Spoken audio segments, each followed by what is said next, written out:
अस्सलाम वालेकुम क्लास 8। आज हम सबक एक नाकाबिल फरामोश वाक़या के सवाल जवाब करेंगे। पेज नंबर 43 निकालिए और इस पर देखिए मशक़ी काम है। ठीक है, तफसीली जवाब के सवालात। नंबर 4, दर्जे सवालात के तफसीली जवाबात तहरीर कीजिए। सवाल नंबर 1 है, हकीम मोहम्मद सईद ने सफ़र के आगाज़ में शहर की हदूद से बाहर क्या मनाजिर देखे। हकीम मोहम्मद सईद ने सफ़र के आगाज़ में शहर की हदूद से बाहर क्या मनाजिर देखे। चूँकि अभी कॉपियाँ आपके पास नहीं हैं, जिनके पास हैं वो तो कॉपी वर्क स्टार्ट कर दें। जिनके पास अगर कॉपी नहीं है तो फिर वो अपना कॉपी वर्क स्टार्ट नहीं करें, जवाबात पर निशानात लगा लें और जैसे ही कॉपी मिले फिर वो अपना काम स्टार्ट करेंगे। ठीक है, तो सवाल नंबर जवाब का मैं मार्क करवा रही हूँ। सवाल नंबर 1 का जो जवाब है वो पेज नंबर सफ़ा नंबर 38 पेज नंबर 38 पर सवाल नंबर 1 का जवाब है जी। हकीम मोहम्मद सईद ने सफ़र के आगाज़ में शहर की हदूद से, हकीम मोहम्मद सईद ने, ये एक लाइन आपको सवाल में से जवाब निकालना होता है और आपको यकीन आता होगा कि पहले आपने सवाल में से एक लाइन लेनी है। हकीम मोहम्मद सईद ने सफ़र के आगाज़ में शहर की हदूद से बाहर जो मंज़र देखा, लिख लीजिए, इसको नोट कर लीजिए, बुक पर ही पेन से लिख लीजिए। थोड़ा सी एक लाइन ही है कि हकीम मोहम्मद सईद ने सफ़र के आगाज़ में शहर की हदूद से बाहर जो मंज़र देखा वो वो दिलकश नज़ारे थे जो आँखों को तरावट पहुँचाते थे। हकीम मोहम्मद सईद ने शहर की हदूद से बाहर जो मंज़र देखा वो दिलकश नज़ारे थे जो आँखों को तरावट पहुँचाते थे। हर तरफ सब्ज़ा ही सब्ज़ा था और कहीं कहीं आबपाशी के लिए खोदी गई नहरें, जगह जगह खेतों के बीच में उभरती हुई झोंपड़ियाँ, उनके करीब खेलने वाले बच्चे, भेड़ बकरियों के रेवड़ और आज़ाद परिंदों की परवाज़। यहाँ तक आपने सवाल नंबर 1 का जो है वो जवाब आपने मार्क करना है। आप मार्क कर लें, जब कॉपीज़ मिलें तो फिर उसमें काम करिएगा। अब सवाल नंबर 2 देखिए बच्चों, हकीम मोहम्मद सईद ने अपने माजी की किन यादों का तज़किरा किया। ठीक है, इसका जवाब पेज नंबर 38 के लास्ट पैराग्राफ पर है। ठीक है, कई साल पहले, यहाँ से आप इसको मार्क कर लीजिए, कई साल पहले, और उसमें भी आप सवाल में से थोड़ा सा लेंगे कि हकीम मोहम्मद सईद ने अपने माजी की यादों का तज़किरा करते हुए बताया। ठीक है, एक लाइन आप सवाल के आगे पेंसिल से लिख लीजिए। हकीम मोहम्मद सईद ने अपने माजी की यादों का तज़किरा करते हुए बताया कि आज कई साल पहले दिल्ली का ज़माना याद आ गया जब हम दोस्तों के साथ मिलकर दरियाए जमुना के किनारे खरबूजों के खेतों में जाते, सारी रात और दिन वहीं गुजारकर वापस आते, नीयत भर के सब खरबूजे खाते। दिल्ली के मोटी छाल वाले खरबूजे इतने मीठे होते थे कि उनके सामने काबुल के सर्दी की कोई हकीकत नहीं थी। यहाँ तक आपने जवाब नंबर 2 जो है वो मार्क करना है। अब सवाल नंबर 3 देखिए बच्चों, हकीम मोहम्मद सईद ने स्टीयरिंग व्हील कब और क्यों संभाला। हकीम मोहम्मद सईद ने स्टीयरिंग व्हील कब और क्यों संभाला। जवाब के लिए देखिए पेज नंबर 39। ठीक है, अब इसको भी आप अपने लफ्ज़ों में थोड़ा सा लिखेंगे कि हकीम मोहम्मद सईद ने लिखिए, आप नोट कर लीजिए कहीं उसको। हकीम मोहम्मद सईद ने स्टीयरिंग व्हील जब संभाला जब उनकी तबीयत ठीक हो चुकी थी। ठीक है, जब तबीयत उनकी बहाल हो गई थी, बोल सकते हैं आप, ठीक हो गई। जब यहाँ पर है ना, अब चूँकि मेरी तबीयत बहाल हो गई थी तो उनके लफ्ज़ों में तो हमने नहीं लिखना, आपको जवाब अपने लफ्ज़ों में लिखना है। तो आप लिखेंगे हकीम मोहम्मद सईद ने स्टीयरिंग व्हील उस वक्त संभाला जब उनकी तबीयत बहाल हो गई थी। ठीक है, और क्यों संभाला, अब इसका जवाब क्या है। इसलिए संभाला कि वो गाड़ी शौकिया चलाते थे और गाड़ी चलाने में उनको लुत्फ़ आता था, वो गाड़ी शौकिया चलाने के आदी थे, इसलिए उन्होंने स्टीयरिंग व्हील संभाला और अब तबीयत भी उनकी ठीक हो गई थी। इस तरह से करके आप उसको अपने लफ्ज़ों में जवाब खुद से बना के लिखेंगे। सवाल नंबर 4 देखिए, जिस जगह हादसा रुनुमा होते होते बचा वहाँ कैसे मनाजिर थे? जिस जगह हादसा रुनुमा होते हुए बचा वहाँ कैसे मनाजिर थे? जवाब के लिए देखिए पेज नंबर 40, पेज नंबर 40, सफ़ा नंबर 40 और सेकंड पैराग्राफ। ये इलाका बड़ा खूबसूरत था।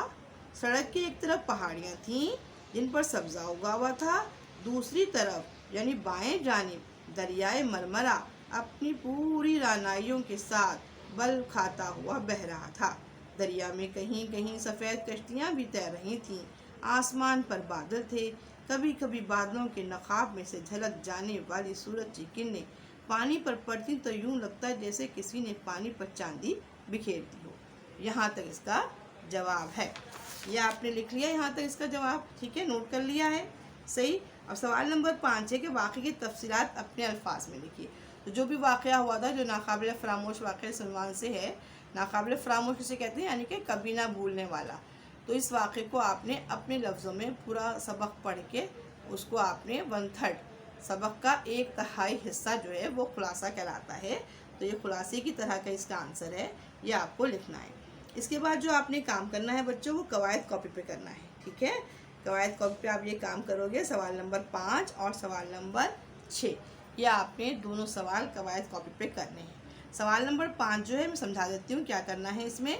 देखिए, किसी इस्म की भलाई बुराई हालत मिक़दार या तादाद को ज़ाहिर करने वाले अल्फाज को सिफ़्त कहते हैं। सिफ़्त तो आप जानते ही हैं, पहले भी कर चुके हैं, सिफ़्त की डेफिनेशन भी आप कर चुके होंगे अपने पिछली क्लासों में, ठीक है। तो वो बताया गया है यहाँ पर लिखा, और फिर उसके बाद ये लिखा है कि जिसकी सिर्फ बयान की जाए उसको उस इस्म को मौसूफ़ कहते हैं, ठीक है। तो जहाँ 2 कॉलम बने हुए हैं, एक मौसूफ़ और एक सिफ़्त। अब सड़क जो है वो मौसूफ़ है। अब सड़क कैसी कैसी क्या क्या सिफ़ात की हामिल हो सकती है, क्या सिफ़्त हो सकती है सड़क की? उम्दा हो सकती है, साफ़ हो सकती है, कुशादा हो सकती है, सीधी हो सकती है, खूबसूरत हो सकती है, तवील भी हो सकती है। ये सारे जो है वो सड़क इस्म है और मौसूफ़ भी है और ये उसकी सिफ़ात है। अब बच्चे कैसे कैसे हो सकते हैं? बच्चे खूबसूरत भी होते हैं, ठीक है। बच्चे के आगे बच्चे खूबसूरत सिर्फ एक ही आएगा, बच्चे कुशादा तो नहीं हो सकते, ठीक है। बच्चे के लिए सिर्फ एक ही लफ्ज़ आएगा, एक ही सिफ़त आएगी, खूबसूरत। इस तरीके से किताब है, किताब कैसी हो सकती है?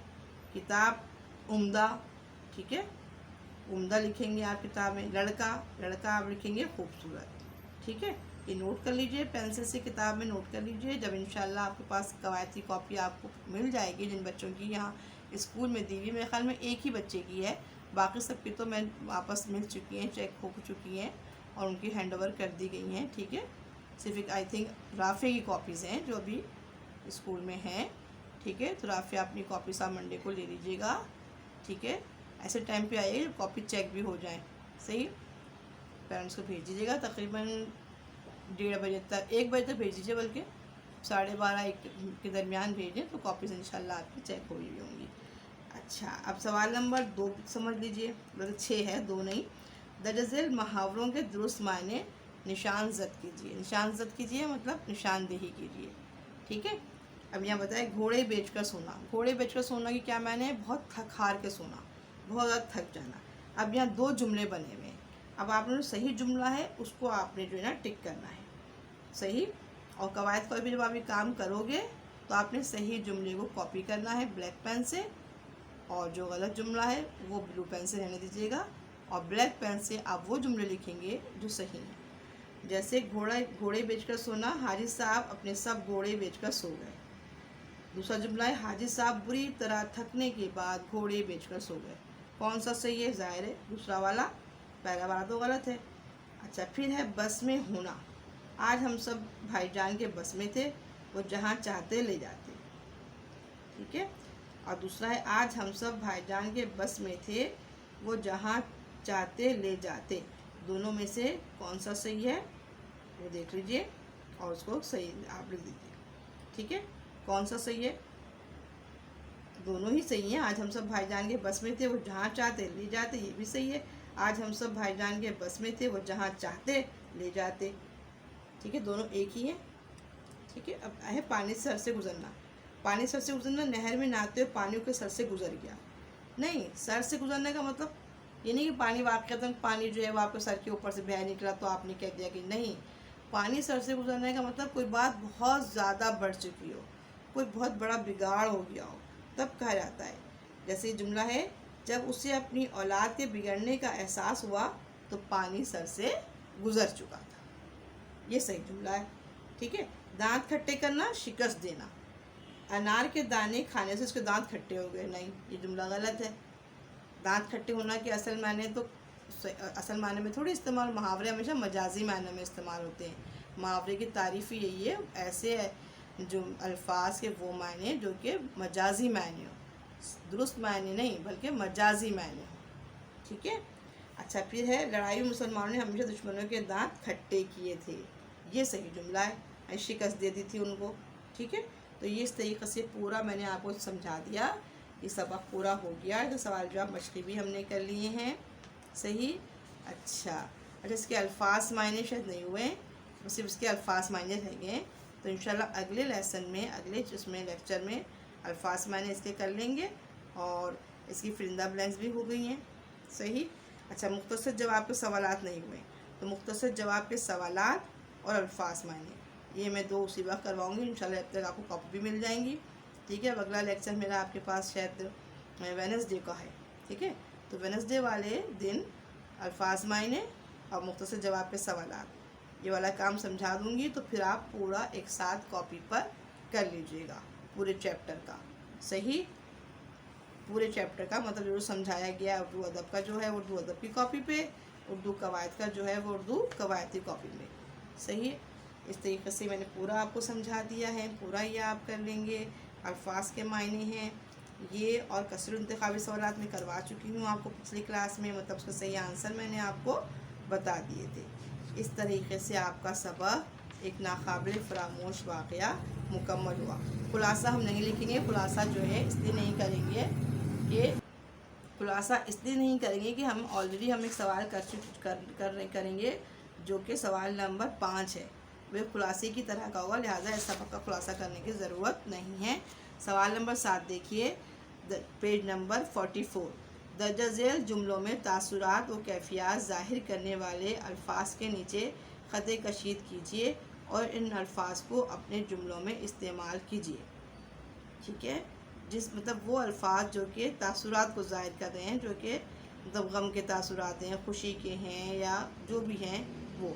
बरकात साहब के बच्चे हमारे जाने से गमगीन नज़र आ रहे थे, तो इसमें कौन सा तासुर मिल रहा है? उदास होने का, गमगीन होने का। नंबर 2 पे देखिए, हमें भी बच्चों से जुदाई का रंज था, ये भी गम का तासुर मिल रहा है, जुदाई का रंज था, इसको अंडरलाइन करेंगे। दिलकश नज़ारे आँखों को तरावट पहुँचा रहे थे, तरावट, इस पर तरावट पर अंडरलाइन करेंगे। खरबूजे के ढेर को देखकर तबीयत मचल गई, इस पर अंडरलाइन करेंगे। नंबर 5, आधे रास्ते में ताज़ा होने का सोचा, ताज़ा दम, ये अंडरलाइन करेंगे। फिर नंबर 6, मेरी तबीयत बहाल हो गई, बहाल, इसको अंडरलाइन करना है। फिर नंबर 7, मुझ में कार से बाहर निकलने की सक्कत ना थी, सक्कत, इसको अंडरलाइन करेंगे। और फिर भाईजान घबरा गए, इसको अंडरलाइन करेंगे, ठीक है। अब इनके जुमले हम क्या करेंगे, जब हम अल्फाज मायने करेंगे, जब उस दिन हम जुमले में आपसे डिस्कस कर लूँगी, जुमले आप कुछ जुमले बता दूँगी, कुछ आप अपनी तरफ से लिख लीजिएगा, ठीक है। अच्छा, फिर ये भी कवायद का काम है कि अल्फाज की ज़ीद सीखिए और किसी 4 अल्फाज और उनकी अजदाद को अपने जुमलों में इस्तेमाल कीजिए। ये वाला सवाल नंबर 8 है, वो उर्दू कवायद कॉपी पे होगा, अल्फाज और ज़िद, ठीक है। कंजूस, फजूल खर्च, और इसको आप जैसा लिखा है ऐसे ही आपने उर्दू कवायद कॉपी पर कॉपी डाउन करना होगा, सही, ताकि कॉपी पे आपके पास उर्दू कवायद का मुकम्मल काम हो जाएगा। फिर 9 देखिए, ख़त कशीदा अल्फाज के मुतरादिफ इस्तेमाल करके इबारत दोबारा तहरीर कीजिए। इबारत किसे कहते हैं? पूरी लाइन को, सतर को, सही। दोपहर भी हो गई थी और आधा रास्ता भी तय हो गया था, इसलिए ताज़ा दम का मुतरादिफ क्या है? ताज़ा दम का मुतरादिफ है हशाश बशाश। ये मैं आपको अगले क्लास में भी करवा दूँगी, अभी सिर्फ समझ लीजिए, काम हम इंशाल्लाह वेडनेसडे को करेंगे। नाश्तेदान भी खुल गया, मगर सच्ची बात, हकीकी बात, کہ ہم اتنے خربوزے کھا چکے، مترادف سیم میننگ الفاظ جس کے معنی ایک ہی جیسے ہوں، ٹھیک ہے، سچی بات، حقیقی بات، کہ ہم اتنے خربوزے کھا چکے تھے کہ اب لذیذ سے لذیذ کباب میں کوئی مزہ نہ تھا، لذیذ سے لذیذ، مزیدار سے مزیدار، مزہ نہ تھا، لطف نہ تھا۔ اس طریقے سے یہ آپ کا پورا کمپلیٹ مکمل کام ہو گیا ہے سبق ناقابل فراموش واقعے کا۔ یہ مکمل کام، جو کام قواعد، سوال نمبر 8 قواعد کاپی پہ ہوگا، سوال نمبر 9 قواعد کاپی پہ ہوگا، اور سوال نمبر 6 قواعد کاپی پہ کریں گے، آپ 5 قواعد کاپی پہ کریں گے، باقی 4 اور سوال نمبر 7 یہ آپ اردو لٹریچر کاپی پہ کریں گے۔ ٹھیک ہے بچوں، سمجھ میں آ گیا؟ اب انشاءاللہ ہماری ملاقات اگلے لیکچر میں ہوگی، جب تک کے لیے مجھے اجازت دیجیے، اللہ حافظ۔